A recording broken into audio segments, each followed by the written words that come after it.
What's up guys, bienvenue au 21e épisode du podcast Soulman. Désolé pour ma voix, j'ai une petite extinction de voix, mais vous allez voir, l'épisode est vraiment intéressant. J'ai rencontré Marc-Antoine Massicotte. Marc-Antoine, c'est le propriétaire de l'agence fondateur qui organise des événements comme Feu du Casino, Riverside, Festival d'humour de Gatineau. Marc, c'est un gars que je croise souvent dans les 5 à 7. On a beaucoup d'amis en commun, on se voit souvent, mais on n'avait jamais vraiment eu la chance de jaser plus qu'ici et là. Fait que c'était vraiment cool de pouvoir s'asseoir pour une heure puis vraiment apprendre à le connaître, voir un petit peu c'est quoi son parcours en affaires. Un petit peu atypique parce qu'à 17 ans, après son secondaire 5, il a décidé de prendre une année sabbatique pour produire de la musique, commencer à organiser des événements dans les bars, mais il y avait déjà le support de ses parents qui ont dit « Ouais, pas de problème, prends ton année sabbatique, on est derrière toi ». Fait que c'est pas quelque chose qu'on voit nécessairement souvent. Puis de fil en aiguille, ça a amené à la carrière qu'il y a aujourd'hui. Comme j'organise les Feux du Casino, le festival de musique Riverside. Fait que vraiment des gros événements ici en Outaouais. Marc-Antoine, un gars super calme, super humble, avec beaucoup de connaissances. Clairement, un gars qui est vraiment sur son X, qui est à sa place. Donc, c'était vraiment une belle occasion aujourd'hui de discuter avec lui puis apprendre à se connaître. Puis, premier épisode qu'on enregistre dans le nouveau studio, épisode avec invité. Fait que, premier invité dans le nouveau studio. Si vous écoutez sur YouTube et que ce n'est pas déjà fait, je vous invite à vous abonner à ma chaîne, à liker, partager, commenter. C'est vraiment ça qui fait toute la différence. Puis si vous écoutez sur Spotify, Apple Podcasts, même chose. Likez, partagez l'épisode dans vos stories sur Instagram, Facebook. C'est toujours le fun. Donc, je vous dis merci d'avance, puis bon épisode.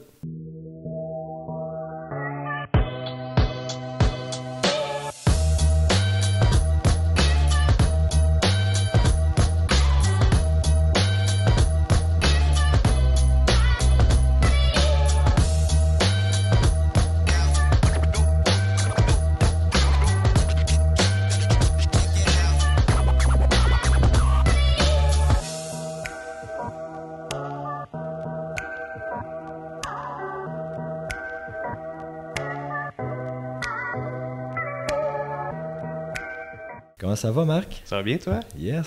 Je suis content de passer un moment avec toi aujourd'hui. Oui, merci pour l'invitation. Félicitations pour les nouveaux locaux. C'est cool de venir enregistrer ça ici. Bravo. Ben ouais, thank you. En fait, tu es le premier invité dans la nouvelle salle. Yes. Yes, ben j'ai tourné un épisode solo cette semaine. Puis, solo, mais là, tu es le premier que je fais avec invité. Un honneur. Le 20e, je pense? 20e, le tien, ça va être le 21e. Cool. Ouais. Cool. Fait que c'est à partir d'une idée. Puis là, regarde, on est rendu 21 épisodes plus tard. Mais ça faisait un petit bout qu'on s'était parlé ça serait cool de faire un épisode. Ouais. On se voit, ça fait des années, là, on se voit dans les 5 à 7. On a bien des amis en commun. Puis tu sais, le monde des affaires à Gatineau, c'est un petit monde. Mais je pense qu'on n'avait jamais vraiment eu la chance de comme se parler une vraie bonne talk. Fait que, non, c'est vrai. Ben écoute, on va faire ça en direct, live, ouais, comme ça, c'est nice. Exact. Parfait. Donner la chance de se connaître un peu. Puis écoute, t'es un gars, t'as quoi, 31? 31, ouais. 31 ans, super connu dans le milieu des affaires ici en Outaouais, puis tu as vraiment un parcours, je pense, qui peut inspirer, qui est vrai. Tu sais, ta carte de route est impressionnante. Merci. Puis je vais te dire, tu sais, pour l'âge que tu as aussi, là, les moves que tu as réussi à faire, fait que non, je pense que ça va être bien cher. En tout cas, j'ai hâte d'entendre ton histoire, de où ça vient, comment tu t'es ramassé, où est-ce que tu es aujourd'hui. Puis là, ma voix, là, j'ai pas recommencé à fumer, là, c'est juste j'ai une petite extinction de voix, un petit rhume qui veut pas partir, fait que je vais avoir la voix roachée. Mais pas de problème, c'est encore plus unique. Fait que... Tu vas parler plus que moi de toute façon. All right. Ça fonctionne. Écoute, pour le monde peut-être qui ne te connaîtrait pas, qui écoute, Marc-Antoine Massicotte, propriétaire de l'agence Les Fondateurs. Fondateur, c'est organisateur là, depuis quoi? Ça fait combien de temps les Grands Feux du Casino? Les Grands Feux, moi, c'est depuis 2019, fait que ça fait à peu près 4 ans. Puis la compagnie en soi, je me suis incorporé il y a une dizaine d'années. Au début, okay. Ça portait le merveilleux nom de 9303-7802 Québec Inc. Okay. Avant d'un jour baptiser ça comme il faut. Là. Mais pendant longtemps, je roulais plus sur les noms des événements ou des projets que j'organisais avant de réunir ça sous un même toit. Là. OK. Fait que Grand Feu du Casino depuis ça a été la 4e édition cette année. Pour moi, Parce que tu as pu les... Ouais, c'est ça pour toi, parce que tu as pu les faire quand même pendant la pandémie. Oui, on a organisé des éditions pandémiques adaptées et tout. Là. Fait qu'on est resté super actifs pendant ce temps-là, même si c'était pas évident. Mais ça, c'est quelque chose, j'ai hâte qu'on parle justement, là, parce que je sais que tu t'es comme pas réorienté, mais très bien adapté pendant la pandémie. Pour les fans de musique, on a le festival Riverside. Oui, qui était un peu mon premier bébé du genre, le premier gros événement que j'avais démarré en 2013. Fait que ça va être la 10e l'année prochaine. On a sauté une à cause de la pandémie. Puis ça, c'est des gros événements qui marchent, là. Fait que ça a été vraiment dans tes premiers qui t'ont fait comme... Ouais, ben disons, c'était comme... quand je regardais un peu, j'essayais de me rappeler certaines choses. Ça commence à faire un petit bout de temps que je fais ça, là, 14 ans maintenant. Fait que puis Riverside, c'est venu il y a une dizaine d'années. Fait qu'on dirait que je qualifierais ça comme l'époque où j'ai voulu professionnaliser ce que je faisais. Avant ça, j'organisais des événements dans les bars. C'était très nightlife. Puis là, à un moment donné, je disais, OK... je trouve que j'ai fait le tour de ça. J'en ai fait assez, puis je veux changer de beat. Ça fait son temps, les bars, hein? Ça fait son temps, puis c'est ça. 3-4 ans, j'en avais fait peut-être 150 événements dans les bars. Puis là, je me suis dit, je veux graduer, passer à la prochaine étape, puis organiser quelque chose de plus grande envergure. Pour que ça devienne grand, il faut commencer petit quand même. Là. C'était pas gros la première année, mais l'intention, c'était de l'amener le plus loin possible, le plus rapidement possible. Fait que c'était comme le moment de dire, OK, là, je m'incorpore, je me trouve un bureau, je professionnalise ce que je fais. T'en fais de business, t'es plus un travailleur autonome, là, ça devient vraiment une PME. Là. Exactement, c'est ça. Ouais, c'était l'objectif. Good. T'as aussi le Festival d'humour de Gatineau. Oui, belle collaboration avec plusieurs partenaires depuis 2017. Fait que ça aussi, c'est un événement qui a parti hyper fort à ce moment-là. Fait que écoute. L'humour, tu ne te trompes pas, c'est sûr que... Non, c'est ça, au Québec. Puis, à Gatineau, particulièrement, il y a un beau public. En fait, encore à ce jour, je me demande comment ça se fait qu'il n'y en avait pas déjà un. Fait que c'est une belle opportunité à saisir. Pour vous autres, là. Oui, exactement. Ouais. Écoute, j'ai le goût que tu me comptes un peu, parce que je te connais là depuis, comme je te dis, on se côtoie un petit peu depuis quelques années, on se croise ici et là, mais ton parcours, comment ça a commencé? Comment qu'on devient un organisateur d'événements de si grande envergure? T'as-tu fait des études là-dedans? Comment c'est arrivé dans ta vie? Là, tu me parlais des bars tantôt, je vais te laisser aller là-dessus. Ouais, ben écoute, les bars, c'était comme, je sais, peut-être la deuxième étape. Fait que l'étape avant ça, j'ai un parcours vraiment atypique. Puis c'est étrange, tu sais, j'ai arrêté l'école après l'école secondaire, tu sais, puis comme je t'expliquais au téléphone l'autre jour, tu sais, c'est une année sabbatique proposée par mes parents qui m'a mené à me lancer en affaires à ce moment-là, tu sais, ce qui est quand même spécial. Oui, parce qu'une année sabbatique, d'un, que les parents l'acceptent à 17 ans, 17-18. Oui, bien 16, là, tu sais, 16-17, là, on finit le secondaire à quoi, à 17, je pense? Ouais, c'est ça, à 17, ouais. Que tes parents l'acceptent, mais qui t'encouragent aussi. Qui encouragent à se lancer, ouais, fait qu'à ce moment-là, tu sais, puis ma mère était enseignante dans une autre vie auparavant, fait qu'en plus, tu sais, l'école, ça a toujours été important. Puis mon père a une maîtrise en musique, fait que, tu sais, puis il a étudié au HEC également, fait que super longue feuille de route scolaire, fait que, dans le fond, à l'école secondaire, à un moment donné, je m'intéressais déjà pas mal à la musique. Comme je disais, là, mon père est musicien, puis tu sais, mon père est musicien classique, là, moi je m'intéressais plus au hip-hop que d'autres choses à ce moment-là. C'était les grosses années du hip-hop, puis un jour, je sais pas, j'ai des amis, je sais pas si c'est le fait d'avoir baigné là-dedans, j'ai des amis qui me disaient, hey, ce serait cool d'organiser un show hip-hop à l'auditorium, tu sais, j'étais à Nicolas Gatineau, puis on avait un grand auditorium à cet endroit-là. C'est toi qui avais organisé le show avec Sans Pression, puis... Pas Sans Pression, non. Moi, j'avais été voir SP, je pense, écoute, ils avaient toutes, là, je pense qu'il y avait 8-3 qui étaient là, ils vont crever. Ça, je pense que c'était peut-être quelques années avant. C'était où? C'était-tu à Nicolas Gatineau? Ouais. Ah, fait que ça, c'était des années plus tard. Ouais, c'était un de mes amis, je pense, Philippe Montreuil, qui avait participé à mon show dans ce temps-là. Okay. Et là, tu sais, on recule, là, je pense, là, j'avais 15 ans, fait que ça fait 16 ans, là, ça commence à faire un bout. Ouais, moi, j'étais au secondaire, fait que j'avais 16-17, mettons, toi, t'avais... OK, fait que c'était peut-être juste avant. OK, ben tu sais quoi, je viens de comprendre de quoi. Fait que je pense qu'au show que t'es allé, ça a mal tourné. Ça se peut-tu qu'il y ait eu de la bataille? C'est sûr que chose? oui. Je me souviens, Okay. là, le show, Bon. il avait fini assez abrupt. Là, OK. Fait que là, moi, tu sais, j'arrive, mettons, 2-3 ans plus tard. Fait que là, je viens de comprendre des affaires. Fait que j'arrive 2-3 ans plus tard que ça. Puis là, tu sais, je vais voir la personne qui est responsable de s'occuper de l'auditorium. Puis je dis, hey, salut, je vais organiser un spectacle hip-hop. Comment ça marche? Ça coûte combien? Puis, ça. Puis il me dit, non, un spectacle hip-hop, on peut pas. Tu sais, ça fonctionne pas. Je dis, ben là, je veux louer la salle. Tu sais, je te demande pas un service, là, tu sais, du haut de mes 15 ans. Qu'est-ce que tu veux dire, tu sais? Puis, il dit, non, ben, pas des-hop. Fait que moi qui a toujours été un peu dans la confrontation. Ben, pas la confrontation, mais qui ne prend pas nécessairement un nom facile. J'ai dit parfait, même je vais aller rencontrer le directeur, puis on va en parler. Fait que je vais voir l'adjointe du directeur de la polyvalente, M. Beaulieu. Puis là, je dis ouais, j'aimerais ça rencontrer M. Beaulieu pour discuter de l'auditorium. Fait que là, elle dit OK, ben attends quelques minutes, puis il m'accueille dans son bureau, puis là, je dis, je comprends pas, c'est quoi cette histoire-là, pourquoi on pourrait pas faire un show hip-hop? On n'est pas une sous-catégorie de la société, là, on peut se faire un show. Puis en bout de ligne, il dit, écoute, non, t'as bien raison, on va te donner une chance. Fait que j'ai eu la chance de louer l'auditorium, booker des artistes de Montréal, booker des artistes d'ici. Qui t'avais eu sur le show à cette époque-là? C'était pas un super gros show, là, très honnêtement, mais on avait, dans ce temps-là, il y avait une émission à Musique Plus là, qui jouait beaucoup avec Malik Shahid. Ouais. Fait que Malik était là, puis il avait invité des artistes, puis moi j'avais complété avec des artistes de la région, dont Phil Montreuil, qui performait sous le nom de Costa dans ce temps-là.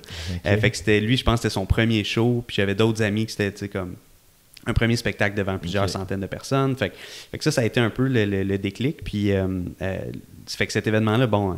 ça n'a pas été payant, puis c'était pas nécessairement la grosse affaire, mais il y avait eu peut-être, je sais pas, 300 quelques personnes, puis il y a plusieurs des artistes qui m'avaient dit « Ah, ben, crime, t'as l'air d'être capable de te débrouiller là-dedans, t'aimerais-tu ça me donner un coup de main, ou je cherche un gérant, ou quelque chose de même. » Fait que là, je me dis « Ah, ben, pourquoi pas, on va voir où est-ce que ça peut mener. » Fait que ce show-là m'a amené à passer plus de temps avec des artistes de la relève, tout ça, puis je pense que j'avais un bon sens déjà un peu des affaires. Fait que je dis, ben oui, écoute, on pourrait essayer de regarder ça. Il y avait une fille super talentueuse à notre polyvalente qui s'appelait Vanessa Rock, Nessa. Fait que, puis Nessa, ben, tu sais, beaucoup de talent, puis elle chantait déjà depuis plusieurs années. Puis quelqu'un nous a présenté, puis on a dit, bon, ben écoute, essayons de voir si on peut pas amener ça à la radio, puis de fil en aiguille, j'ai construit un studio d'enregistrement dans le sous-sol chez ma mère, qui a accepté qu'on fasse ça dans le sous-sol, puis on a enregistré plusieurs chansons avec Nessa, dont plusieurs qui ont réussi, qu'on a pu faire passer à la radio. Fait que c'était un peu bizarre, j'étais à Polyvalente, j'étais au secondaire 5, j'étais assis à mon bureau, puis on avait des tunes qui jouaient à RT99. Ouais, ça doit être un feeling, un nice feeling, mais c'était cool. C'était enregistré dans un... Ben, j'ose croire que le studio était sa coche, mais c'était pas le gros studio professionnel. Non, exact. Puis il faut dire que pour enregistrer des voix, c'est pas... on n'enregistrait pas un band, mais on avait fait quelque chose d'assez cool dans le sous-sol, puis super bien insonorisé, puis avec la grosse vitre, puis le gros boot, puis j'étais allé acheter des équipements...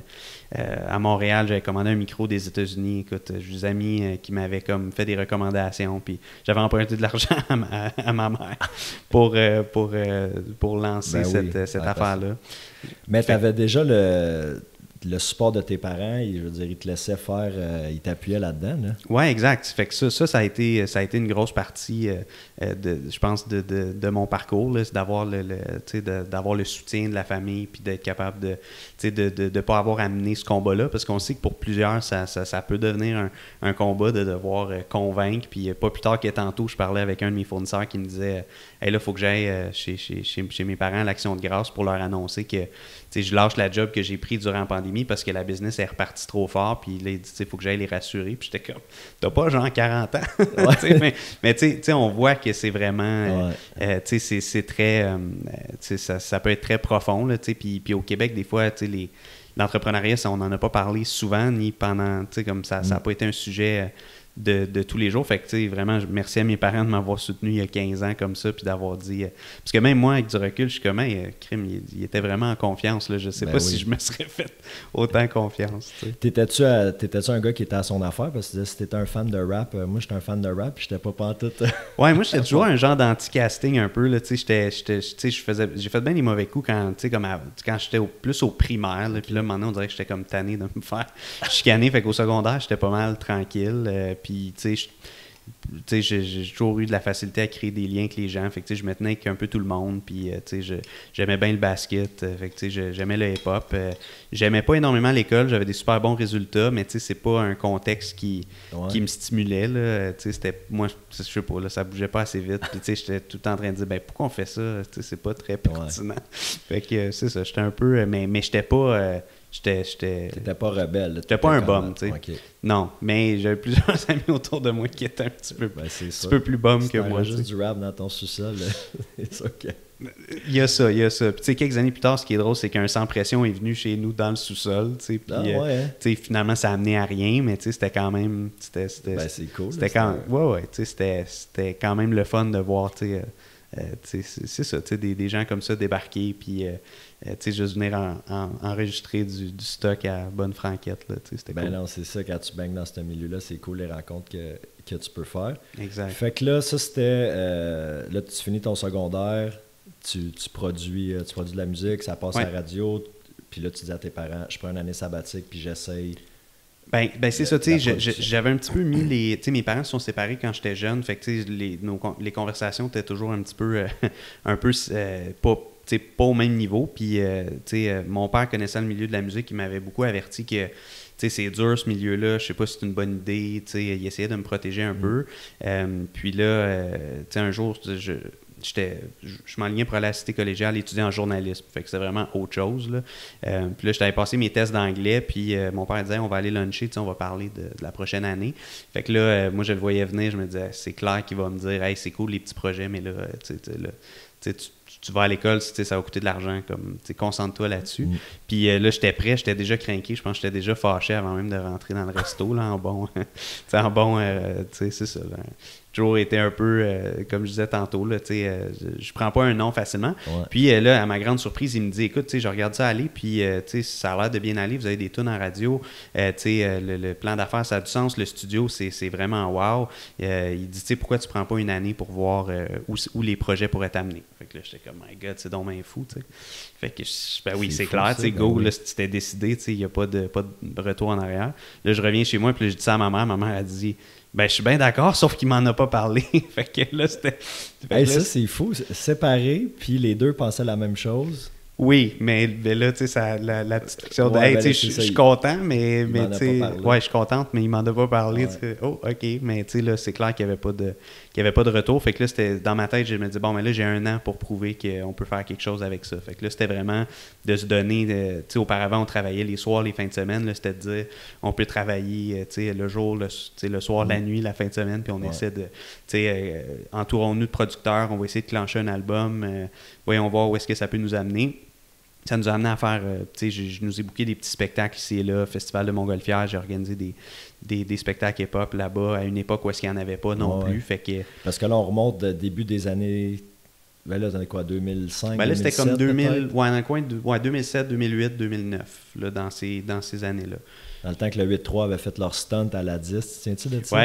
Oui, c'est exact. C'était même époque. Ça, c'était vraiment fou. Fait que le hip-hop était... Tu sais, aujourd'hui, le hip-hop, c'est rendu le pop de dans le temps. Là. Absolument. Ça joue à la radio, tout le monde écoute ça, mais dans le temps, c'était plus difficile. Là. Exact. Puis ce qui est drôle, c'est que il y a des gens avec qui j'ai travaillé dans ce temps-là, des producteurs, des gérants d'artistes, puis tout ça, qui à cette époque-là, ils étaient quasiment dans la misère. Là, c'était pas facile, il fallait vraiment bûcher pour tout, il fallait convaincre, il fallait défoncer les portes partout, ça jouait pas à la radio, etc.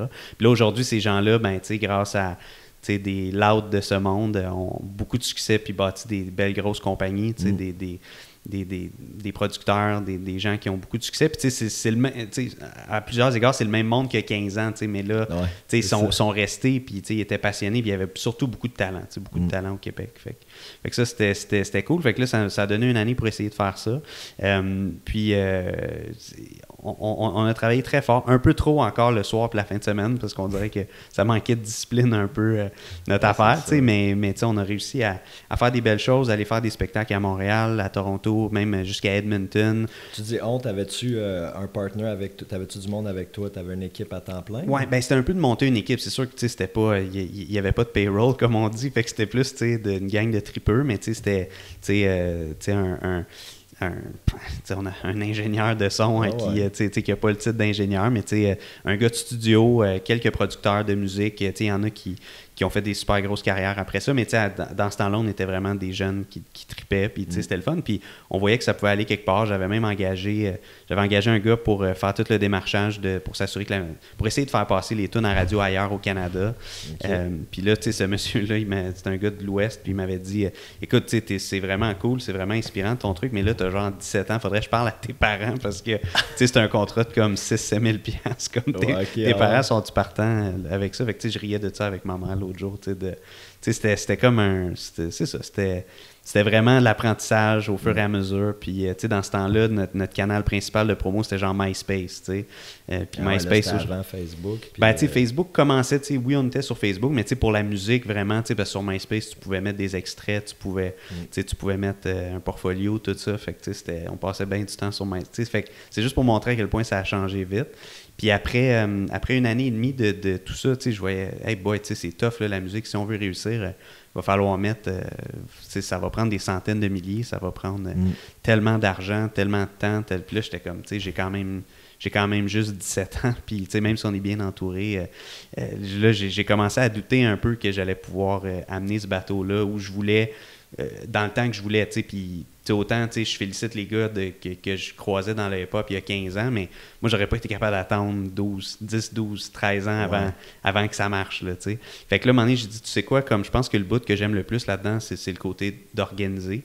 Fait que organiser des lancements, des tournées, organiser des soirées, des 5 à 7, des ci, des ça. Fait que je me suis dit, tu sais, je pourrais me donner une chance puis essayer ça. Puis là, si ça marche pas, je retournerai à l'école. Fait que là, j'étais dans ma 2e année sabbatique, puis j'ai commencé la phase événementielle plus dans les bars, mais tu sais, pas des événements cheap, là, je mettais du budget, puis je s'assurais de faire des choses quand même d'un certain calibre, puis des belles soirées à 800, 1000, 1100 personnes, ce qu'on voit plus beaucoup aujourd'hui dans la région, il n'y en a plus de clubs comme ça, mais fait que je m'étais pris une job-in dans un restaurant entre-temps, puis le propriétaire n'arrêtait pas de nous crier après tout le temps. Fait que dès que j'ai eu booké un premier événement au Pure Lounge, l'ancien 426, qui était proche d'ici, d'ailleurs, ben là, j'ai dit au propriétaire, ouais, c'est ça. Ils sont-tu clairs ou flous? Ils sont flous la plupart. Ils sont un peu flous. Puis là, fait que c'est ça, à un moment donné, le propriétaire n'arrêtait pas de chialer. Puis je dis, hey, tu sais quoi, de toute façon, moi, je m'en vais, puisque j'organise un événement dans 2 semaines, puis tu sais, c'est sûr que ça va exploser, tu sais. Puis première soirée, bang, 1200 personnes, tu sais, c'est gros succès, sorti quand même beaucoup d'argent. T'as 18 ans, puis parce que 1200, juste de rassembler, que ça soit pour n'importe quel type d'événement, c'est beaucoup ici. Ouais. Puis c'est ça. Puis la promo, elle se faisait où dans ce temps-là? Écoute, c'est sûr qu'avec la musique, ben, tu sais, veux pas, à l'école secondaire, tout ça, ça avait comme attiré l'attention de bien du monde, bien des jeunes, qui trouvaient ça cool, puis tout ça. Fait que, j'avais déjà un gros cercle d'amis, je connaissais beaucoup de monde. Fait qu'honnêtement, c'était très organique. On imprimait des flyers, puis faire la promo de ça, puis on invitait plein de monde sur Facebook dans le temps qu'on pouvait spammer à l'infini. Je pense qu'on a invité 20 000 personnes, puis on a juste surtout parlé à beaucoup de monde, puis c'est drôle, il y a bien du monde avec qui on travaille aujourd'hui, qui sont devenus des banquiers, des courtiers immobiliers, tout ça, qui étaient des amis dans le temps, qui me donnaient un coup de main à promouvoir. C'était des bons vendeurs. Fait que ça a comme parti super fort. Puis dès ce moment-là, ça m'a permis de voir que, OK, l'organisation, puis encore une fois, c'était des soirées dans lesquelles je mettais 4, 5, 6 000, 7 000 $ de budget. C'était pas une question de juste dire on met pas une scène, on réunit plein de monde, puis Puis on fait à la pièce, là, tu sais, je voulais comme faire quelque chose qui avait du sens. Puis ce qui est le fun, c'est qu'il y a beaucoup de gens avec qui j'ai travaillé dans ce temps-là, avec qui je collabore encore aujourd'hui, tu sais. Fait que ça a comme aidé à... C'était comme la deuxième partie de mon école, de la rue, du milieu du divertissement. J'aime ça parce que même à un jeune âge, tu avais déjà ce côté-là business. Tu voyais plus, on dirait que juste, tu as l'air d'avoir vraiment la vision là, de la business plus que juste, OK, je vais organiser un événement, ça va être le fun, on va faire le party. On dirait que tu étais vraiment capable de voir là, ouais, c'est ça, le big picture. Puis est-ce que c'était... Tu pouvais-tu te verser un salaire à ce moment-là? C'était-tu assez rentable pour que tu en vives ou tu étais encore là à 18, 19 chez tes parents? Puis, Ben, c'est sûr que j'étais chez ma mère, puis bon, éventuellement, ça m'a permis de payer un loyer, tout ça, mais oui, c'était assez pour vivre. Puis même que je serais curieux de regarder mes relevés bancaires de ce temps-là parce que je dépensais beaucoup trop d'argent. Là. Fait que, c'est sûr que tu travailles dans les bars, fait que tu sors un peu trop, puis on dirait que l'argent disparaissait un petit peu trop vite. Puis des fois, j'étais plus intéressé à m'acheter des lunettes de soleil puis des montres qu'à mettre de l'argent de côté. Fait que, mais ça, c'est des bons apprentissages. Ben c'est mieux de faire ça à 18-19 ans que de commencer ça à 30-35, comme je vois certaines personnes aujourd'hui qui agissent exactement comme ça, que je suis comme, je suis content d'avoir passé cette phase-là. Ouais, fait que non, ça m'a permis de, comme déjà, tranquillement pas vite, commencer à pouvoir vivre bien comme du monde. Là. Fait que tu savais, OK, c'est là-dedans, je m'enligne pour toi, soit de retourner à l'école ou d'aller te trouver une job pour quelqu'un, d'aller travailler pour quelqu'un d'autre, c'était hors de question. Là, Ben, c'est sûr qu'à partir du moment que tu peux, autant, j'ai toujours été un tripeux de projet. Là, le studio, c'était un projet, l'album, c'était un projet, l'album qui n'est jamais sorti. Mais c'était avec qui l'album? C'était Nessa. Dans le fond, ça a arrêté l'album de Nessa, mais on avait réuni beaucoup de collaborateurs, on avait fait la sélection musicale, beaucoup d'enregistrements, puis tout ça, mais c'est que pour amener ça ailleurs, il aurait fallu mettre beaucoup d'argent. C'est là que... Exact. Puis la musique, c'est cruel. Tu as probablement 1% qui réussit vraiment. Là, fait que là, c'était de se dire, hey, est-ce que je veux passer les X nombre de prochaines années à faire que ça? Tandis que l'événementiel, c'était au moins, j'étais capable d'avoir un résultat plus rapide sur les développements, fait que tout ça pour dire que j'étais déjà capable de voir, OK, ce projet-là, j'organise un événement, c'est dans un mois, j'ai un budget de 5 000, on a rentré 10 000 de revenus, 100% de profit, parfait, merci, bonsoir, on passe au prochain projet, fait que c'était plus facile c'était un projet, c'était un enchaînement, puis un projet qui menait à un autre, fait que c'est sûr que quand tu vis ça, ben là, de devoir aller travailler pour quelqu'un dans un contexte X ou Y, c'est un peu moins... C'est un peu moins intéressant. Ah non, c'est sûr. Puis tu sais, ça fonctionnait déjà, les résultats étaient là, puis financièrement, tu étais capable de vivre de ça. Fait que ça a comme enchaîné. Puis après ça, combien de temps t'as fait les bars? C'est probablement à peu près, je sais pas, un genre de 3, tu sais, probablement 3 à 4 ans. 4 ans peut-être. C'est sûr que vers la fin, ben là, c'était devenu plus, OK, là, je vais en enchaîner quelques-uns pour financer les plus gros projets comme Riverside et comme éventuellement des conférences que j'ai voulu commencer à organiser. Fait que, tu sais, moi, je te dirais peut-être un 3-4 ans. Fait que, tu sais, j'ai fait peut-être 2 années plus intensives en musique, 3-4 au niveau nightlife, juste assez pour me donner le temps de rencontrer à peu près tout ce qu'il y a de pire dans la société, dans ces deux domaines-là. J'ai croisé tellement de mauvais monde, mais ça m'a appris beaucoup pour la suite, tu sais, puis aujourd'hui, comme ça, c'était très formateur de passer à travers tout ça, là, tu sais. Définitivement. Ouais. Fait que là, après ça, c'était Riverside. Ouais, fait que là, tu sais... Je me souviens pas des premières... Ben, en fait, je pense que j'ai jamais été parce que là, bon, je suis à jeun depuis une couple d'années, fait que je me tiens moins dans ces... Moi, je suis à jeun à Riverside, tu viendras avec moi. Fait ouais, ben, écoute, c'est une invitation prochaine fois. Parfait, excellent. On boira du Perrier. 2023, avec plaisir. Mais je me souviens, quand ça a commencé, c'était comme... Tout le monde parlait de ça, là, c'était l'événement. Mais ça a-tu commencé, mettons, première, deuxième année, ça avait l'air de quoi? Ben écoute, c'est sûr que ça a commencé relativement petit, tu sais, puis comme tu as dit tantôt, tu sais, autant j'ai fait un premier événement dans un bar à 1200 personnes, je pense que la première édition de Riverside, c'était 1000, tu sais, j'avais moins de monde à mon festival que quand j'ai commencé dans les bars, mais c'est sûr que c'était autre chose, tu sais, là, c'était pas un billet à 10$, tu sais, c'était un billet à, disons, à 40, tu sais, fait que c'était autre chose, fait que c'était petit, tu sais, ça a commencé petit, mais déjà là, on était au Musée canadien de l'histoire, tu sais, qui... Pique-Nique électronique avait essayé de s'établir là l'année d'avant. Ça n'avait pas marché. Fait que là, c'était drôle de dire, on revient à la charge avec quelque chose de similaire. Puis là, je m'étais fait dire, ouais, mais si Pique-Nique n'ont pas réussi, tu réussiras pas. Puis ça, c'est tout le temps quelque chose d'intéressant de faire comme c'est ça, moi, l'essayer. Watch me go, tu sais. Fait que, puis à ce moment-là, j'avais pas les reins assez solides pour produire un gros show, que ce soit à 1000 personnes ou à, tu sais, ça prend quand même, ça prenait du budget. Puis je me cherchais un peu un mentor, puis un partenaire financier pour ça. Puis j'avais ciblé des gens au Québec qui pourraient peut-être m'aider avec ça. Puis j'avais ciblé dans les tops, là, tu sais, les personnes, des personnes très impliquées dans le milieu de la musique électronique, puis tout ça. Puis j'avais essayé d'en approcher une couple, puis tu sais, c'est sûr que à ce moment-là, le monde, soit qu'ils répondent pas ou ils te répondent un peu, pas de temps à perdre. Mais il y en a un qui m'avait répondu et qui m'avait dit, viens me rencontrer, Stéphane McGarry qui s'appelle. Puis Stéphane m'avait dit, viens me rencontrer, tu as l'air allumé, puis tout ça. Puis lui m'avait fait des petits tests. Là, appelle-moi demain matin à 10h. Je l'avais appelé à 10h, mais il dit, c'est niaiseux, mais il dit, à travers les années, il y a plein de monde à qui j'ai dit ça, appelle-moi demain matin à 10h, puis ils m'ont appelé à midi, puis là, c'est comme... Ouais. C'est un petit screen. Fait que là, il dit, viens me voir chez nous. Il habite à Hudson, en banlieue de Montréal. Fait que j'étais allé le voir. Puis j'ai dit, écoute, je vais organiser un festival. Je pense qu'il y a du potentiel à Gatineau. Puis il dit, Gatineau, j'ai déjà travaillé à Transport Canada quand j'étais étudiant, avant que lui fasse carrière en musique. Fait qu'il y avait comme un soft spot un peu pour la région. Puis il dit, ma mère habite encore à Gatineau. Fait que là, pour lui, il dit, OK, cool, j'embarque avec toi. Fait on a organisé cette première édition-là. On a réussi à ne pas perdre d'argent. Fait que déjà là, première année d'événement, c'est une victoire en soi quand tu ne perds pas.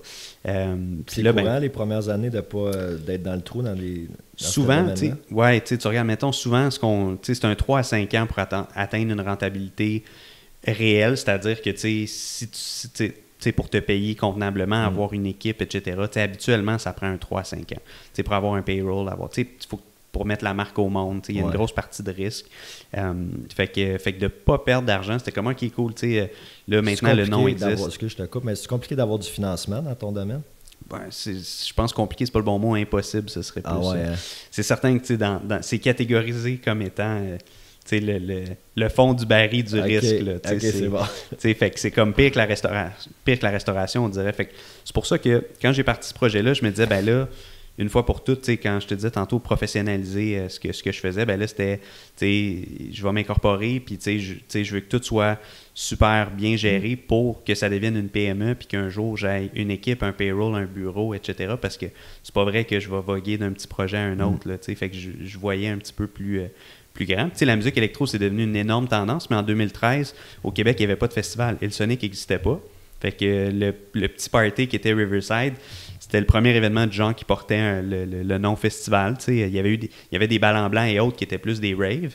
Mais d'un point de vue festival, on est arrivé un an avant El Sonic. Fait que ça, je trouve que c'est cool de dire qu'une année avant Evenco, on avait vu cette tendance-là, ce potentiel-là. Fait que ça a bien été. Je vais juste...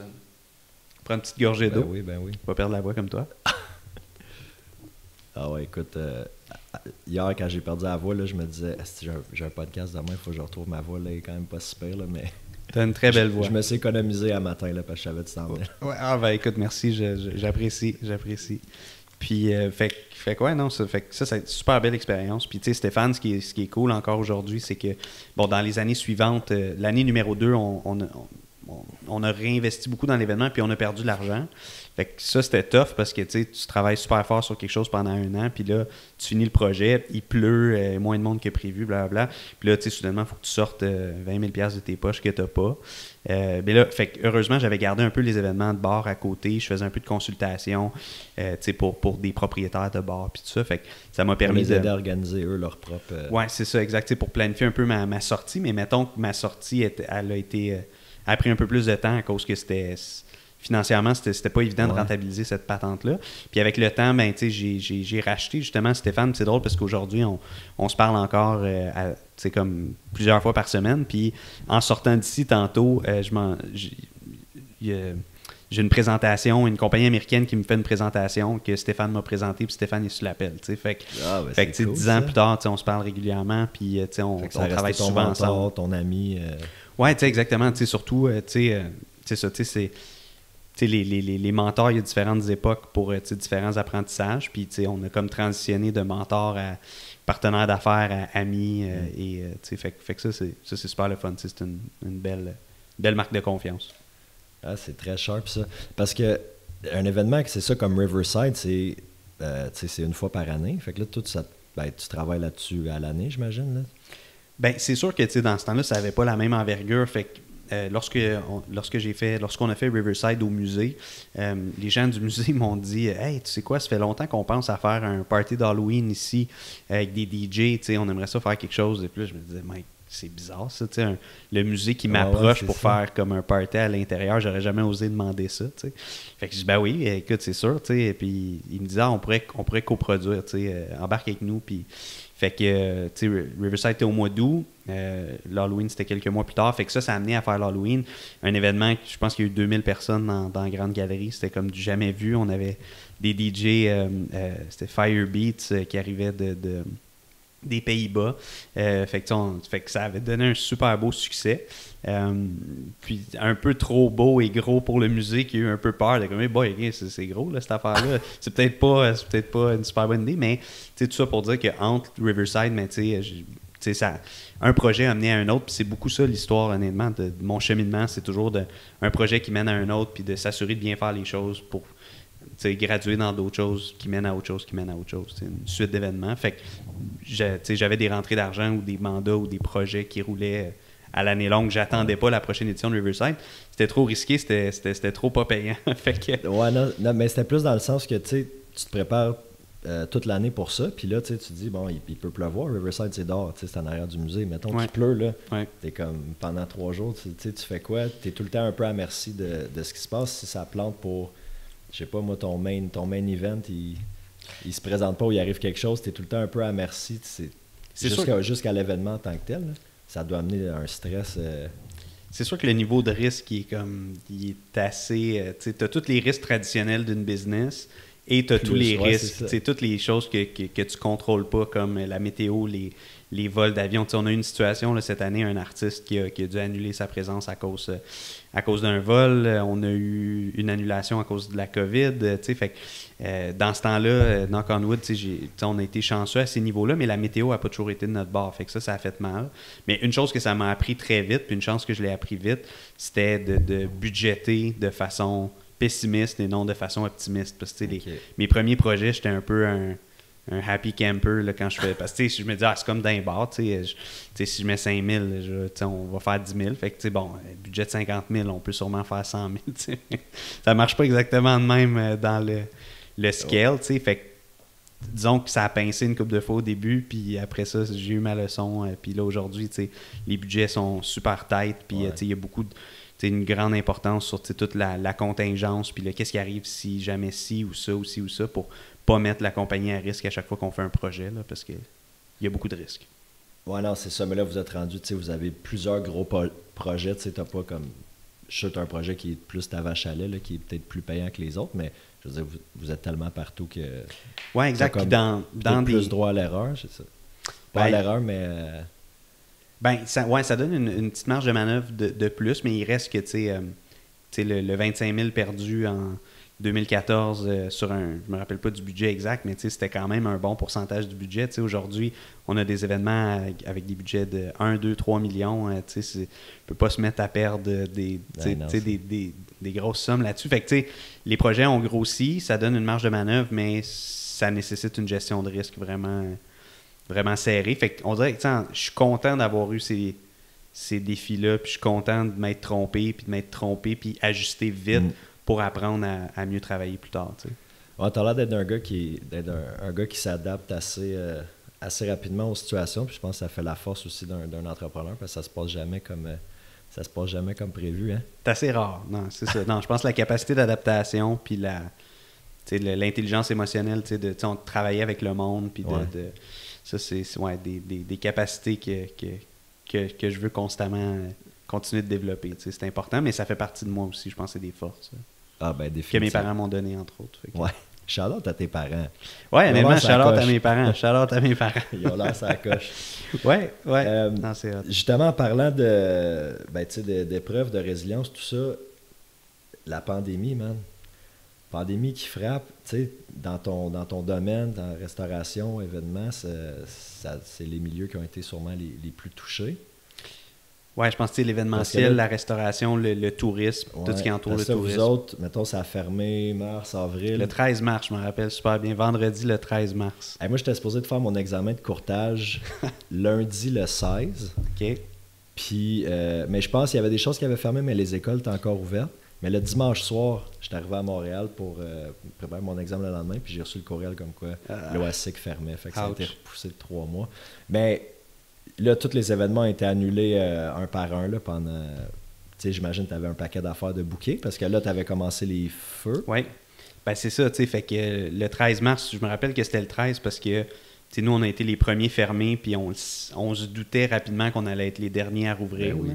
Fait que c'était pas une joke. La première mesure qui a été annoncée, c'était l'annulation de tous les événements au-dessus de 250 personnes au Québec. Puis c'était comme effectif immédiatement. Fait que là, on s'en regardait au bureau, puis on riait jaune. Parce que là, c'était comme OK. Mais au début, je pense on avait tout le monde un peu de naïveté de dire, ça va durer 2 semaines. On va s'en voir dans 2 semaines. C'est ça, tu sais. On s'en va dans 2 semaines. Parce que là, c'est ça, au point où est-ce que vous êtes rendu, tu as le bureau, tu as un payroll, tu as du staff, tu as des... Oui, on fast forward, c'est ça, là, ça fait suite à, mettons, 4 belles grosses années de croissance, où est-ce que 4-5, où est-ce que les choses se sont vraiment bien déroulées, puis un projet, une opportunité qui mène à une autre. Fait que là, c'est une compagnie solide, avec un beau chiffre d'affaires, puis je fais partie de cohortes de coaching, puis de mentorat, tout ça, comme c'est tout est sur les rails. Fait que ça arrive. Ça, là. Non. Fait que là, vous fermez 2 semaines à la maison, OK, ça va réouvrir. T'es un peu comme tout le monde, naïvement. On dit on va écouter les règles, puis dans 2 semaines, on revient. On se revoit. Là, on est rendu en avril, mai, juin, ça réouvre pas. Ben, écoute, c'était dur à décrire, puis je me rappelle pas exactement. Tu sais, des fois, le cerveau nous protège un peu. Moi, je pense que j'ai eu une panique pas mal à mi-avril, là, mettons, parce que là, c'était comme, OK, ben, la fenêtre pour que les choses se règlent avant le Festival d'humour qui est début juillet, puis les feux début août, puis Riverside début septembre est petite de même. Là, Fait que c'était comme, dès la mi-avril, c'était évident que, OK, ben là, on vient d'annuler l'été au complet. Puis je pense que c'est ça qui est arrivé, au fait. Je pense que c'est dans le coin du 13 avril, 14 avril, là, dans le coin de Pâques. Ils ont annoncé l'annulation pure et simple de tous les grands événements cet été-là, tous les événements point final. Fait que là, c'était comme le coup de... Clou dans le cercueil. Là. OK, là, on parle... Là, on parle plus de semaines, puis pour nous, ça veut dire... On parle minimum 1 année. C'est comme... Ça veut dire qu'on n'est pas de retour avant l'année prochaine en soi, là, pour ces événements-là. Parce qu'on ne peut pas se mettre à faire ça l'hiver ou à n'importe quel moment. Fait que c'est sûr que c'était rough. Fait que il y a eu cette panique-là, mais j'ai voulu me ressaisir vite. Puis je me suis dit, OK, là, c'est catastrophique, mais on ne peut pas gaspiller cette opportunité-là. Puis il faut travailler sur des choses qui vont nous aider à long terme. Fait que on s'est mis à faire des travaux d'optimisation de nos systèmes, changer des systèmes, changer des logiciels avec lesquels on travaillait, mettre à jour nos sites web, plein d'affaires que dans le feu de l'action, tu le fais à peu près ou pas pire, mais tu prends pas le temps de le faire au complet. Là, après 2 mois, à un moment donné, OK, là, ça commençait à être long un peu, fait que là, c'était bon, mais qu'est-ce qu'on fait à plus long terme? Puis là, je me suis lancé dans la planification stratégique pour transformer l'événement des Grands Feux du Casino Lac-Lémy.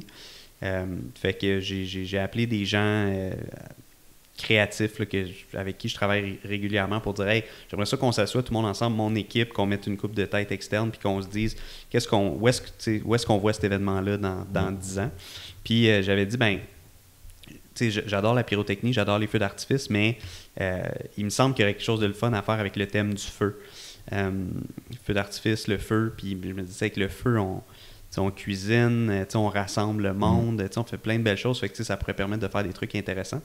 Puis une des personnes que j'ai approché, Pierre Bernard, qui s'appelle Pierre Bernard Daube-Blanchet, son nom complet, c'est un stratège, puis j'ai dit, hey, fais de la recherche là-dessus, puis réfléchis à ça, puis reviens-moi, voir qu'est-ce qu'on pourrait faire.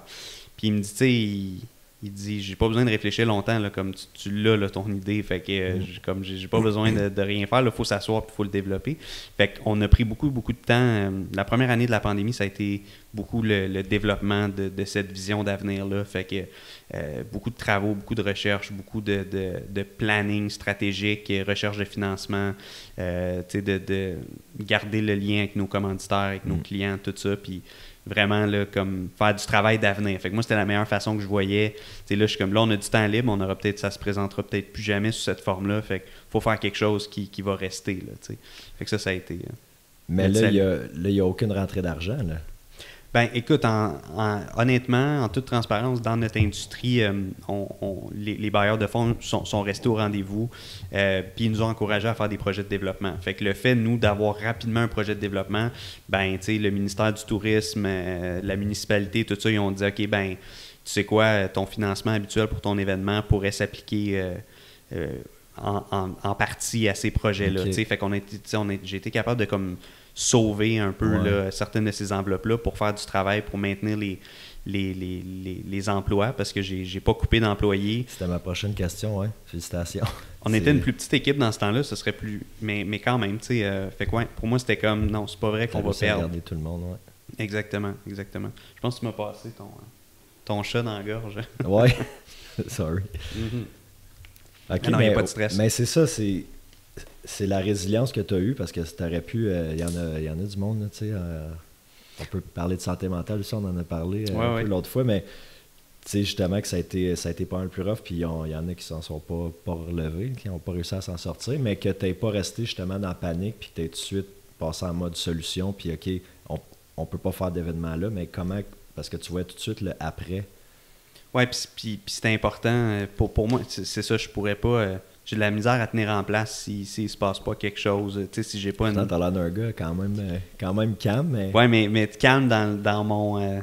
Dans ta tête, ça spin. Ouais, mais tu sais, je suis calme quand je sais où je m'en vais, puis quand je suis en contrôle, puis quand ça se passe bien. Fait que tu sais, il n'y a rien de moins contrôlé qu'une pandémie ou qu'est-ce qu'on a vécu. Fait que là, c'était comme, OK, mais faut que j'aie une idée claire de ce qu'on va sortir de ça, puis faut se faire un planning qui fait que peu importe quand est-ce que ça se règle, puis tout ça, qu'on soit capable de rester actif, rester la tête hors de l'eau, puis d'être capable de rester positif aussi quand on rencontrait des gens, des partenaires, tout ça, comme, hey, nous, on est solide, on va. Puis c'est là que le fait d'avoir budgété serré, d'avoir des finances saines, de ne pas être endetté, ça a aidé beaucoup aussi à passer à travers. Là, on a brûlé le cash flow, mais au moins, c'était pas... t'étais pas déjà à corde à la gorge, là, puis... mais ça, c'est intéressant. Puis, je veux dire, quand que ça a réouvert après, là, le monde... moi, je me souviens, les premiers événements que j'ai été post-pandémie, là, le monde était tellement content de juste se voir, là, de comme... Peu importe c'était quoi l'événement, là, la réouverture des restos ou peu importe, là, il y avait tellement comme un engouement, comme « Hey, c'est une vie normale là, qui revient. » là. Fait que les premiers, ça a dû être débile, là, vos premiers événements. C'est quoi le premier post-pandémie que vous avez fait? Ben, puis c'est ça, l'événement. C'était comme si ça représentait le retour à une partie de la vie comme on la connaît. Là, c'était très, très fort, très symbolique. Puis le premier, ben en fait, on a continué à faire des événements durant la pandémie. On a fait des feux d'artifice. On s'est dit, ben si les gens ne peuvent pas venir vers nous, on va faire des feux d'artifice dans les quartiers. Puis on va dire aux gens de les regarder de chez eux. Puis j'ai convaincu notre commanditaire, l'Auto-Québec, le Casino Lac-Lémy, d'embarquer là-dedans. Fait qu'on a fait 8 feux d'artifice simultanés d'est en ouest de la ville.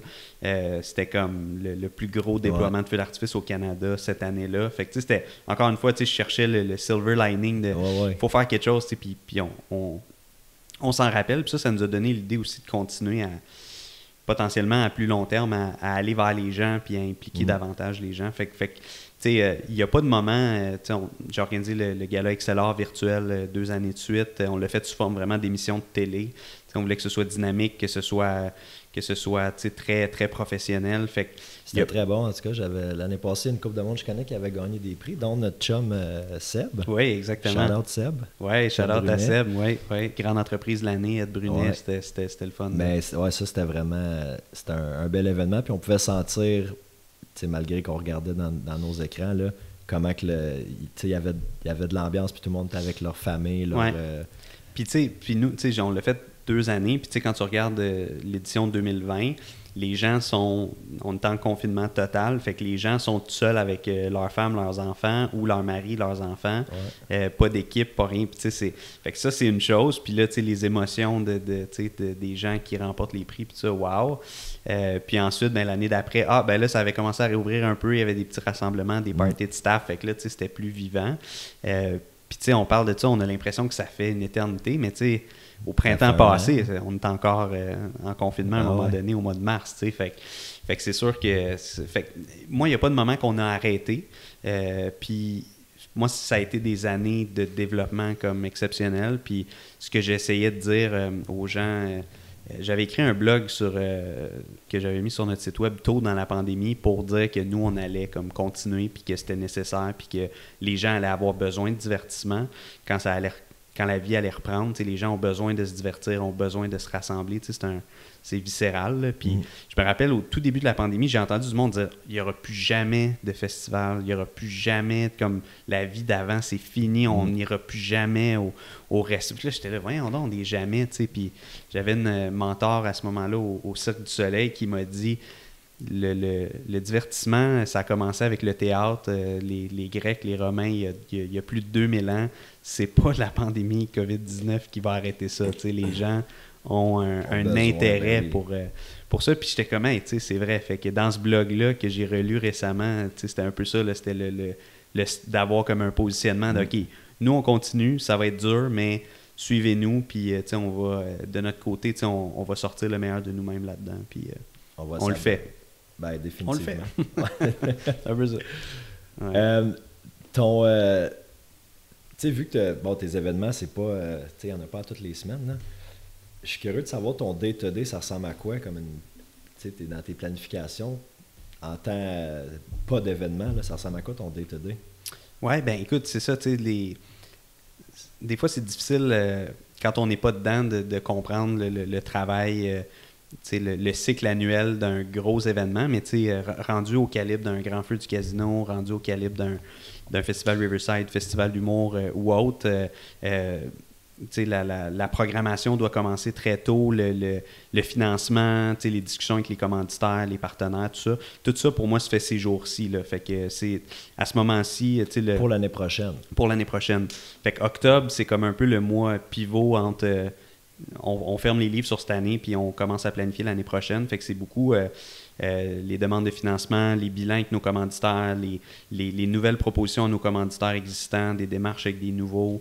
Fait que, tu sais, dans une journée, c'est sûr que mes journées type, je passe beaucoup de temps avec des membres de mon équipe là, dans les différents départements. Fait que ce soit justement là, au niveau des ventes, partenariats, au niveau des communications, au niveau du marketing, j'essaie vraiment d'être disponible puis de coacher mon équipe. Puis mon travail à moi dans le day-to-day en ce moment, tristement, c'est plus de la paperasse, puis c'est plus l'administration courante, puis de planifier. Puis là, dans 2 semaines, on rentre plus dans le mode plus créatif, puis j'aime ça avoir une cassure entre OK, mais là, on finit pas l'admin parce que ça finit jamais, là, mais là, on passe d'un mode plus créatif. Plus créatif, fait que là, depuis l'année passée, on organise une retraite créative d'équipe où est-ce que on va dans un lieu un peu inusité, plus en nature, mais avec un animateur, des ateliers, des brainstorms, du travail à plus long terme. L'année passée,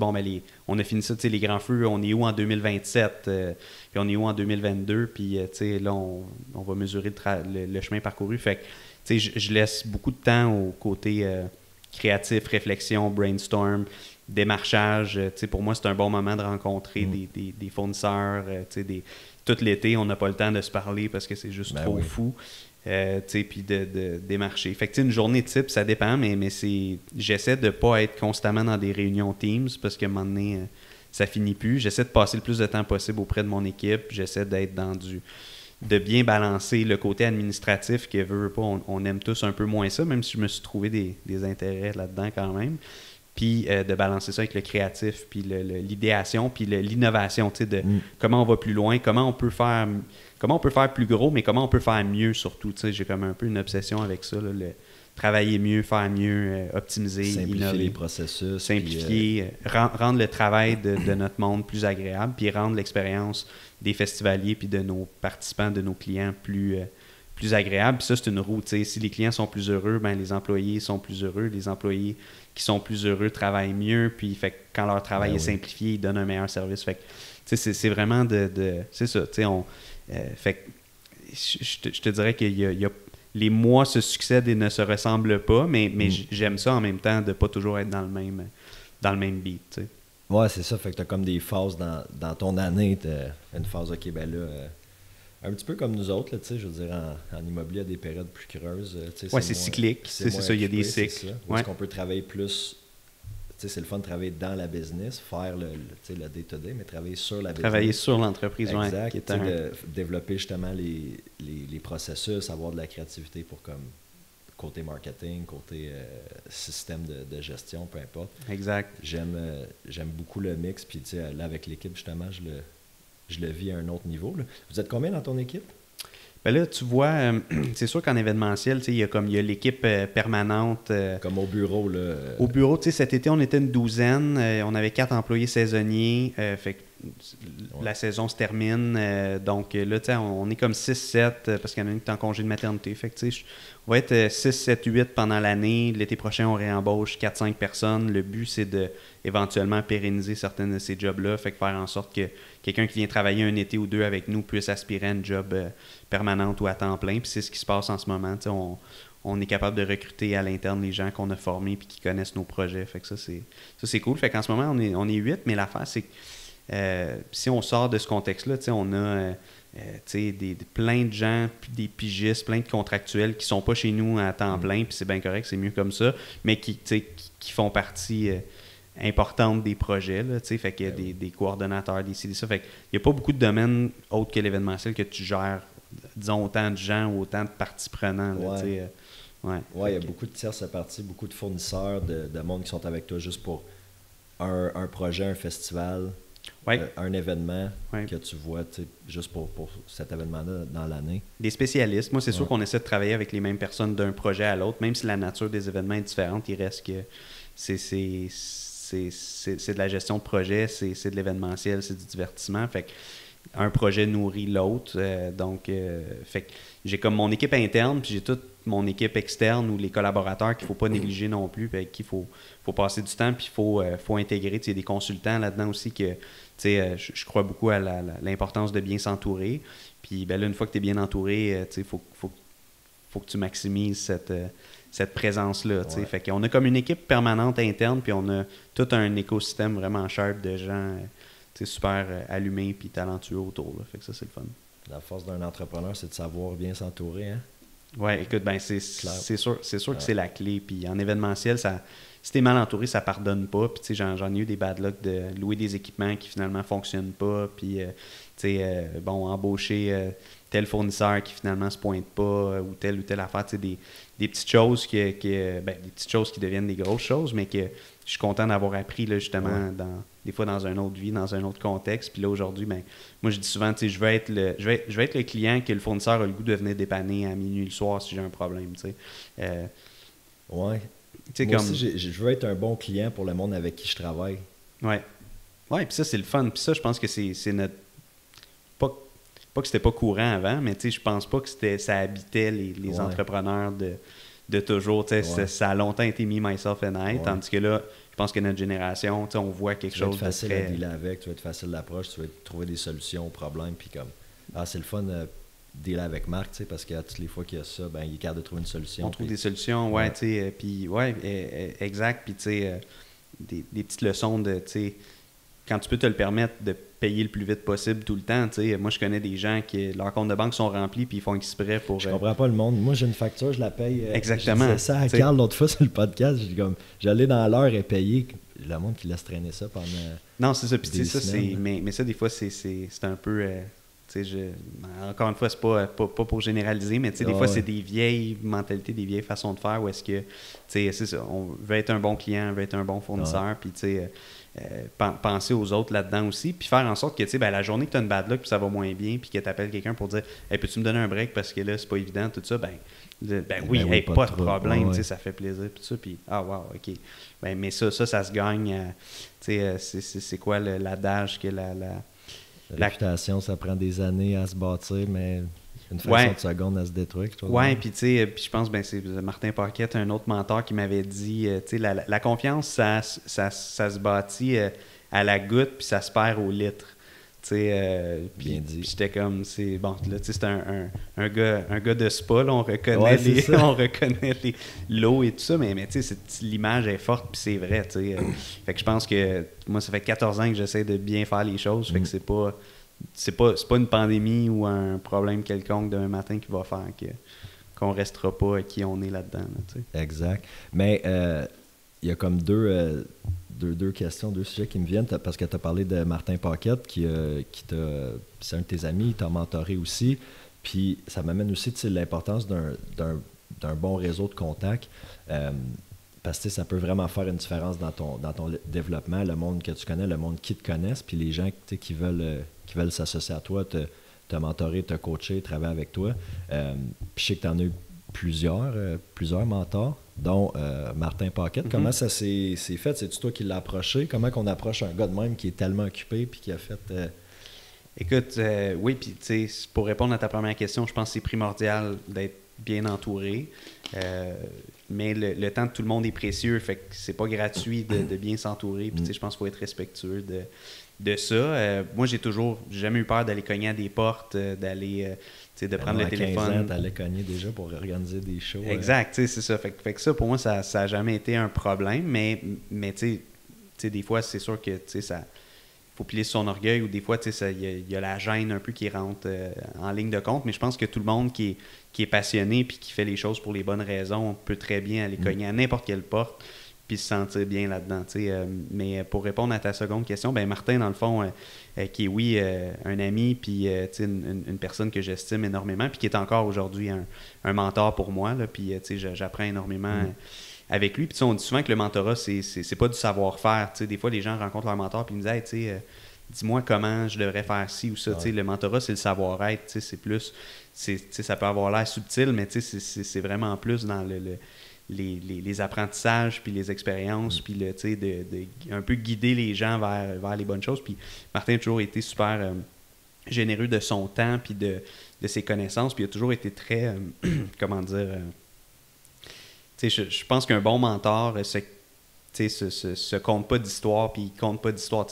Souvent, c'est dans les échecs qu'on apprend, puis les erreurs qu'on a faites, puis c'est tellement humble, fait que je me sens privilégié de quelqu'un qui me dit hey, quand on a parti tel projet, voici l'erreur qu'on a faite, voici comment on l'a réglé, peut-être que ça s'applique aux défis que tu as en ce moment, puis d'être super transparent là-dedans, c'est comme, je trouve que c'est d'une générosité incroyable. Puis au-delà de ça, Martin est hyper généreux comme dans la vie de tous les jours. C'est même pas moi qui l'avais approché pour une rare fois. C'était pas moi qui étais allé cogner à cette porte-là, c'est lui qui est venu à la fin d'une conférence, parce que entre Riverside puis l'humour, j'ai lancé des conférences sur l'entrepreneuriat. Je trouvais qu'on parlait pas assez d'entrepreneuriat en Outaouais. Puis je me suis mis à booker des conférenciers, puis un a mené à un autre, encore une fois. Puis la troisième conférence, c'était avec Serge Beauchemin, qui était Dragon, super connu, un super bon coach pour plusieurs. Puis Serge, c'est un très bon conférencier. Puis j'avais organisé ça à Zibi. Puis lui est actionnaire des spas Strom. Puis j'avais proposé au comptable de Martin de lui présenter Serge si jamais il voulait jaser. En tout cas, j'avais comme reach out un peu comme ça. Puis à la fin de la conférence, Martin est venu me voir et il disait hey, c'est incroyable ce que tu fais. J'en reviens pas. C'est capoté. Veux-tu aller déjeuner? Puis, mais c'est puissant, cette petite parenthèse, parce que tu n'as pas demandé hey, on pourrait te prendre un café, j'aimerais ça que tu te poses des questions. Tu as fait quelque chose pour lui. Tu as dit hey, je pourrais te mettre en contact avec cette personne-là sans rien demander en retour. Puis ça, c'est fort, peut-être le monde qui écoute, là, des fois, de donner sans... c'est quoi, donner sans attendre, recevoir sans...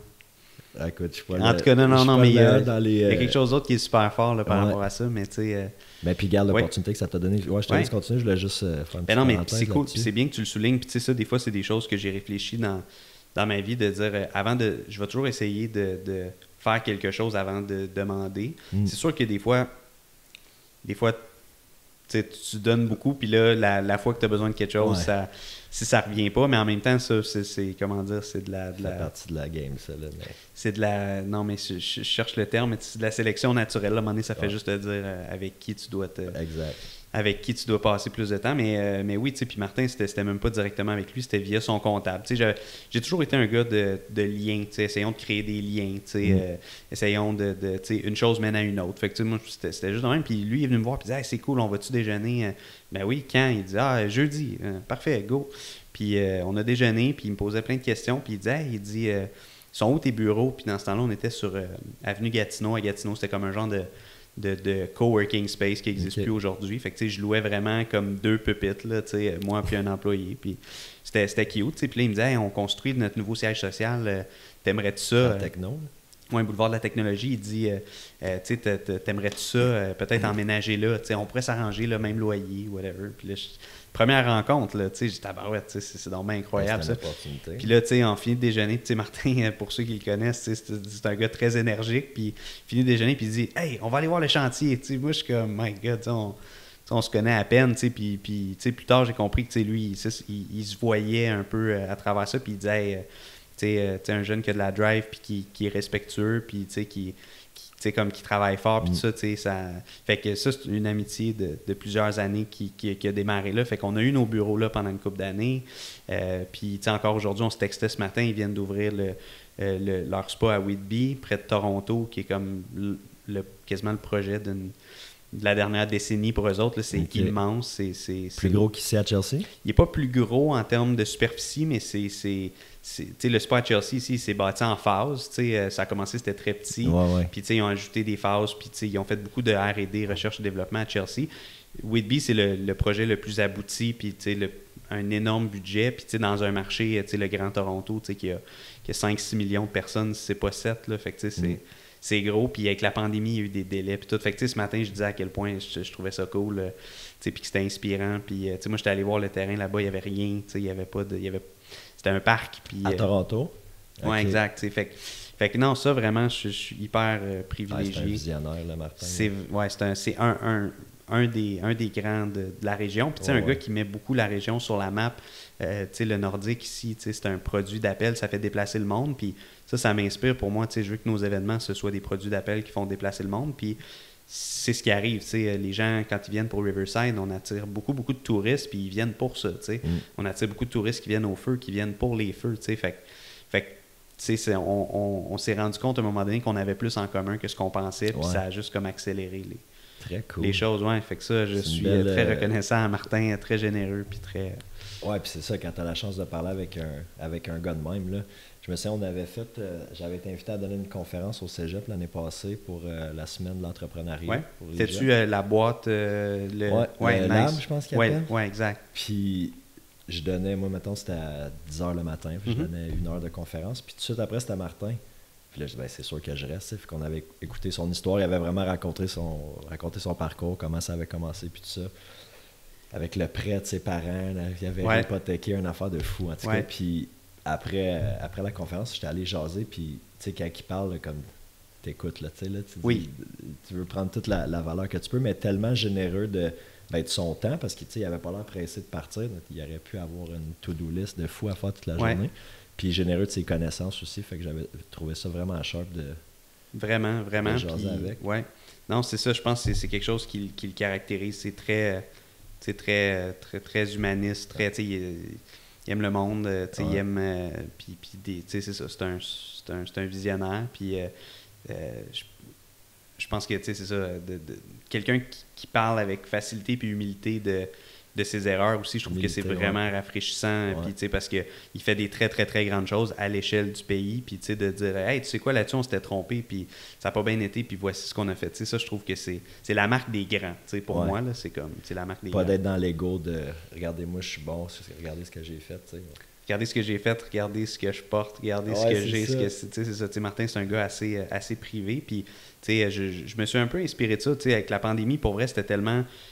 ça s'annonçait comme étant tellement difficile que j'ai comme déconnecté un peu de tout ce qui est réseaux sociaux et autres, en tout cas momentanément, pour vraiment me concentrer sur la business. Puis, je voyais des grands entrepreneurs comme des Martins de ce monde qui sont assez privés, puis on dirait que, je sais pas, je trouve que c'est cool aussi de voir que, je sais pas, de pas être uniquement dans le paraître, des fois. C'est ça, exact. Puis pour moi, ça m'a aidé à passer à travers, d'être pas dans la distraction de je vais aller voir ce qu'un tel il fait. Ouais, puis, de garder le focus sur où tu t'en allais. Oui, garder le focus durant des temps plus difficiles. Là, justement, mais je suis content de reprendre la vie publique un petit peu plus, de ressortir plus, puis faire le podcast, ça fait partie de ça aussi. Je m'étais fait approcher pour un podcast là, il y a peut-être 1 an et demi, puis je disais, très honnêtement, en ce moment, on est trop dans une transition que je ne saurais pas exactement quoi dire, puis j'aurais pas parlé avec autant d'entrain de mon histoire avant. Là, c'est ça. Fait qu'en tout cas, merci pour l'opportunité. Ben non, mais écoute,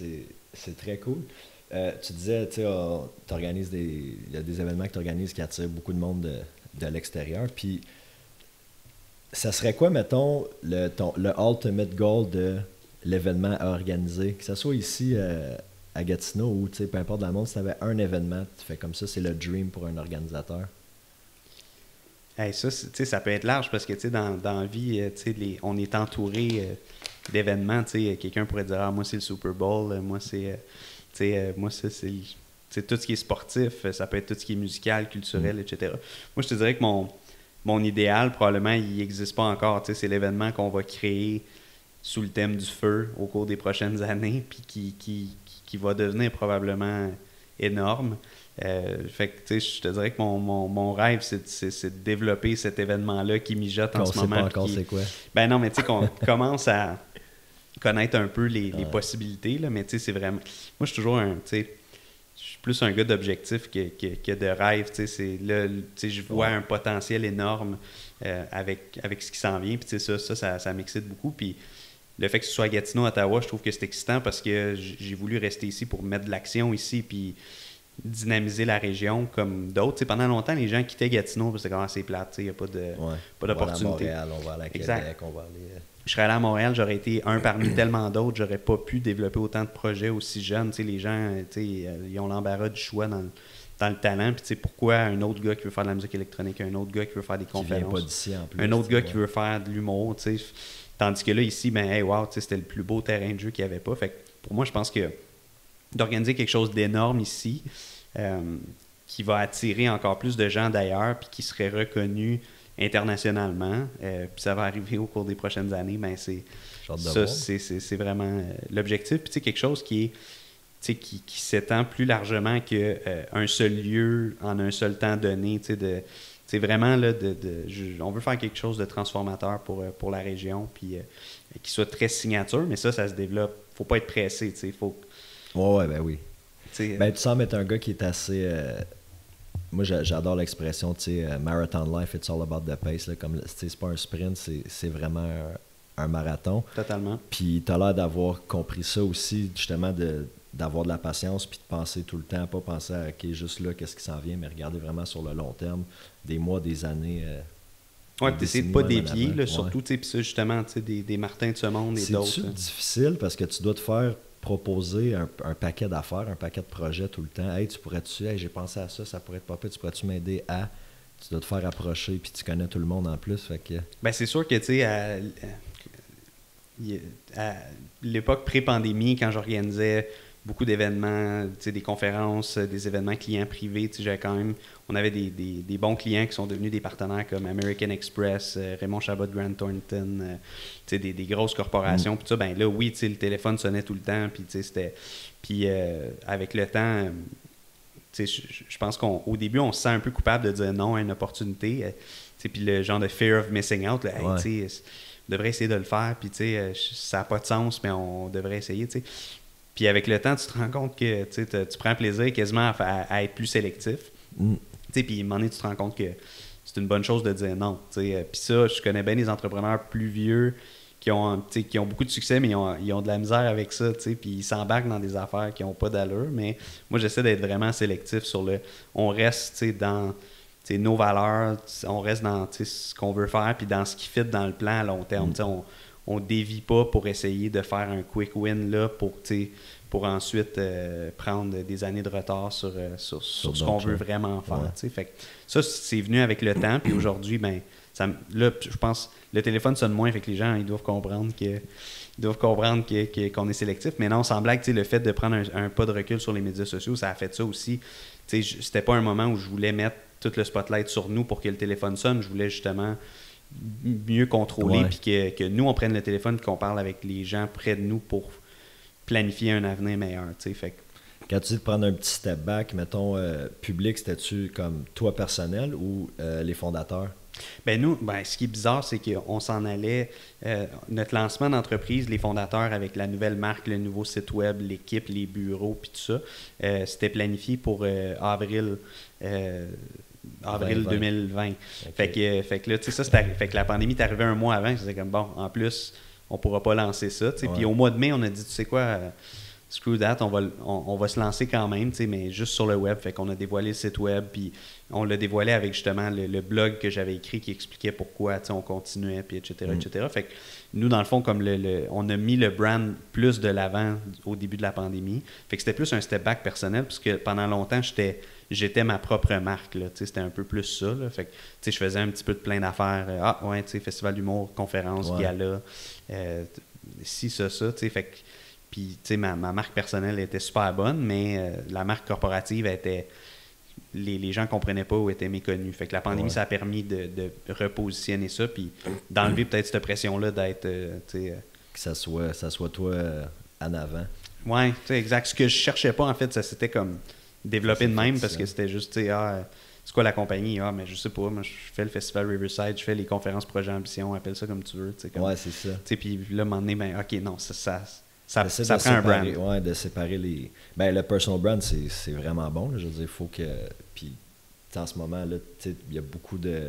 Je pense à Pascal qui a fait un podcast avec François Lambert récemment. Puis, François Lambert qui est propriétaire, mais que c'est lui qui fait les lives Facebook, qui est sur TikTok. Fait que, son personal brand, il est vraiment fort. Mais c'est quand même, tu deviens juste l'image de la business, puis c'est comme difficile de se retirer, parce qu'après ça, le monde associe juste ta face à toi, tu sais. Fait que c'est bon que tu peux justement prendre un step back, puis que les fondateurs puissent être mis de l'avant plus, là. Exact. Puis d'avoir une approche d'équipe. Puis je pense que dans une carrière, il y a différents moments. Je pense que François, il est à une étape de sa vie où est-ce qu'il veut triper, puis il veut vivre de ses passions. Il a eu du succès en affaires, il a bâti des compagnies, il les a vendues. Fait que, il est putain dans le développement, dans le grind là, du début de carrière. Là, c'est ça, il peut se lever puis faire ce qu'il veut, puis tant mieux, puis il le fait bien. Mais c'est sûr qu'il y a des cycles, puis nous, on est encore dans le cycle de développement, puis de croissance potentielle vraiment importante. Puis, Martin, encore une fois, pour encore parler de lui, m'a envoyé un article récemment sur... je l'invite, Martin, au podcast. Là. Sure. Écoute, je vais une couple de fois dans quelques autres épisodes. Je vais lui en glisser un mot. Je l'avais convaincu de faire une conférence avec moi au musée en 2017, puis ça le sortait vraiment de sa zone de confort, puis il a accepté, puis ça a été vraiment cool. Fait que... Ça, c'était super le fun, un projet Ambition avec lui, c'était cool. C'était le premier conférencier de la région. Il y avait la notoriété pour ne pas être obligé d'inviter quelqu'un de Montréal. Puis, oui, exact. Le Nordique est une marque forte. Fait que ça, c'était cool. Puis, comme tu soulignais tantôt, tu disais c'est le fun d'avoir du temps dans l'année pour travailler sur l'entreprise et non juste les deux mains dedans. Puis ça, c'est un sujet récurrent avec, je pense, en mentorat, en coaching, c'est d'en arriver à faire ça. Puis là, justement, on lisait, il m'avait envoyé un article de comment passer du... Chief Doer à CEO, à vraiment...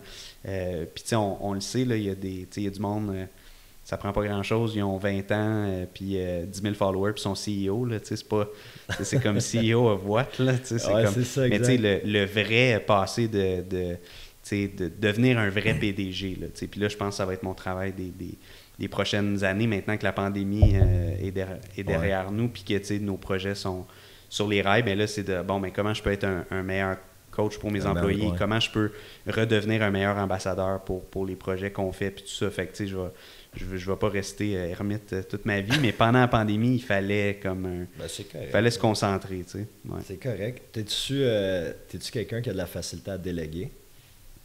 Ouais, de plus en plus. C'est sûr que ça vient jamais de façon innée, là. Si quelqu'un a ça inné, Ça s'apprend. ça s'apprend, ouais. Fait que moi, je l'ai appris avec le temps, mais il faut que je me rappelle de continuer, Ouais. de continuer à le faire le plus possible, puis puis aussi d'inciter, parce que là, tu sais, maintenant dans l'équipe, tu sais, j'ai des gestionnaires ou tu sais, ce qu'on pourrait appeler des directeurs, ben, de les inciter eux autres aussi à faire la même chose. Ouais, c'est ça. Puis ça va être tu sais, du travail, tu sais, c'est du travail de plus longue haleine. Tu sais, des fois, les gens vont dire, ben, j'aime mieux le faire moi-même parce que la dernière fois, je me suis fait avoir puis c'était mal fait. Mais c'est comme, OK, ben, faut déconstruire ça, puis, tu sais, s'assurer que, tu sais, fait que de coacher les gens à le faire eux aussi, Ouais. tu sais, fait que ça, c'est le fun, tu sais, c'est le fun d'être rendu là.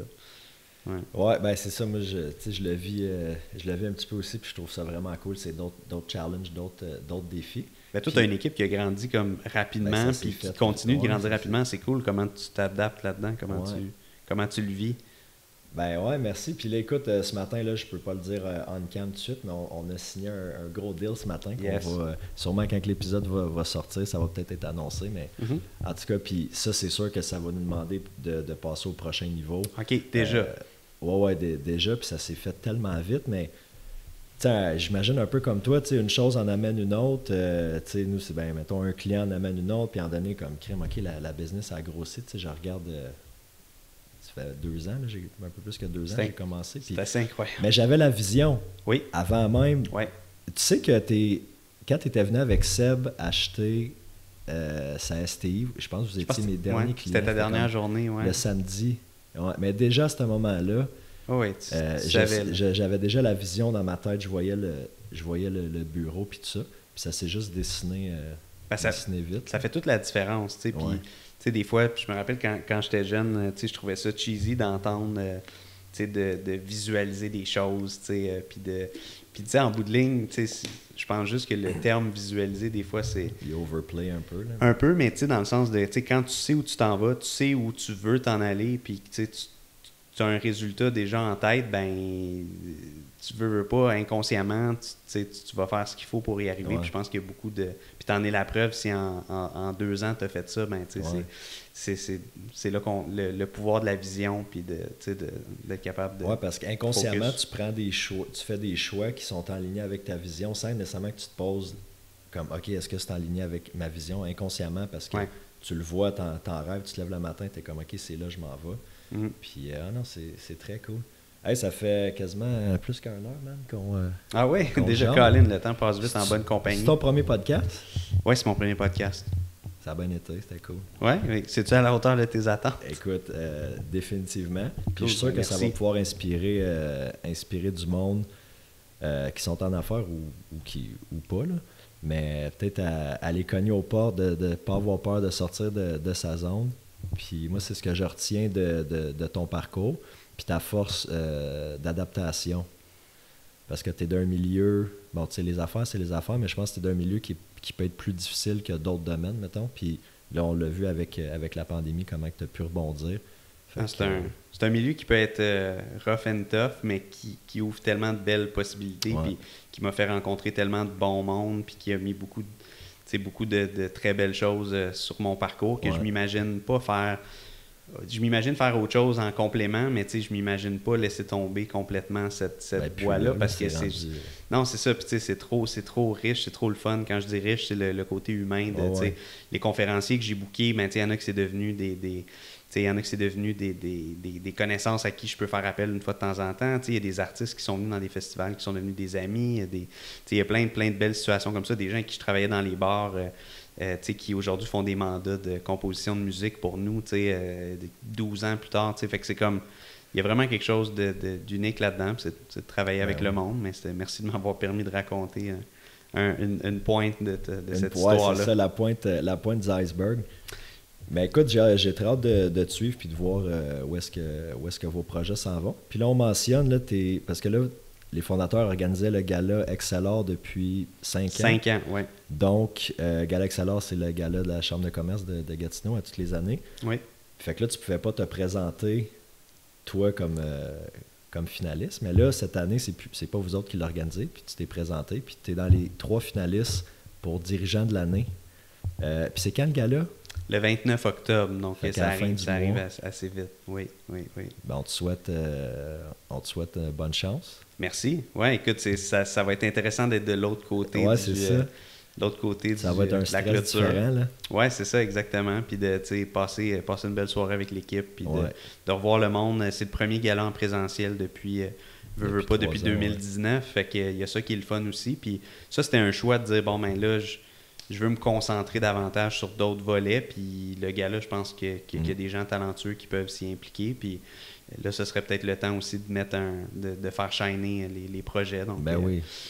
C'est une super belle reconnaissance. Je suis très, très, très content. Ouais. Je vais être là le 29. J'espère qu'on va pouvoir célébrer ta victoire ensemble. On visualise, on est dans la victoire.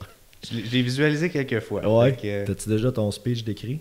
Non, j'irai pas jusque-là quand même, mais ça va se faire un peu... Ça, on dirait que je me suis brûlé avec le temps à trop me préparer pour des speeches, puis j'ai appris ça vite. La première conférence que j'ai organisée, tu sais, j'étais là-bas, je tenais le micro là, j'avais un discours écrit, il n'y a personne qui n'a rien compris, puis... Parce qu'il n'entendait pas, le micro était Il n'entendait pas, puis ma voix shakeait, puis je parlais pas assez fort, tu sais, fait que je suis devenu un petit peu plus smooth dans ces approches-là, tu sais, fait que je vais avoir mes pointers, mais j'aurai certainement pas un discours, puis c'est une catégorie très relevée, tu sais, je suis vraiment... dirigeant de l'année, je veux dire, c'est pas... C'est ça, fait que juste la nomination en soi, tu sais, c'est une belle reconnaissance, puis tu sais, quand tu es dirigeant, ça prend une équipe à diriger, fait que tu sais, je veux vivre ça avec l'équipe aussi, puis tu sais, no matter what, ça va être une belle soirée. Je suis sûr. Bon, ben écoute, merci beaucoup d'avoir pris le temps aujourd'hui. Merci à toi. Merci à tout le monde d'avoir écouté. Oui, merci. All right.